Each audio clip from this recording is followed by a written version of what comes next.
मोटापा आज की खराब जीवन शैली और खान पान के कारण होने वाली सबसे प्रमुख समस्या है, जिसके कारण डायबिटीज, हार्ट प्रॉब्लम, संधिवात, बाजपन, थकावट, खराब पाचन क्रिया जैसी अनेकों समस्याओं का लोगों को सामना करना पड़ता है। जिससे बचने के लिए top time a venture of delta pharma लेकर आया है प्राकृतिक तत्वों से बनाया गया एक्टिव थर्मोजेनिक जूस, जो त्रिफला, कोकम, गुड़मार, एलोवेरा, गूगल जैसी अन्य आयुर्वेदिक जड़ी बूटियों से बनाया गया नेचुरल जूस है, जो खास करके बच्चों व बड़ों के वजन को नियंत्रित करने का काम करता है। साथ ही एंटीऑक्सीडेंट से भरपूर ये आपकी थकावट को दूर करके कमजोरी और आलस को दूर करता है और आपके शरीर को बनाता है स्फूर्तिवान।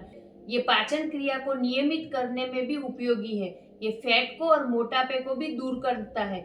साथ ही कोलेस्ट्रॉल लेवल घटाता है और संधिवात में भी ये बहुत ही लाभदायक है। यह प्रोडक्ट कैलोरी बर्न करने के लिए बहुत ही फायदेमंद है और ये clinically proven result oriented product है और कहा गया है कि थर्मोजेटिक जूस मेटाबॉलिज्म एक्सप्रेस भी है।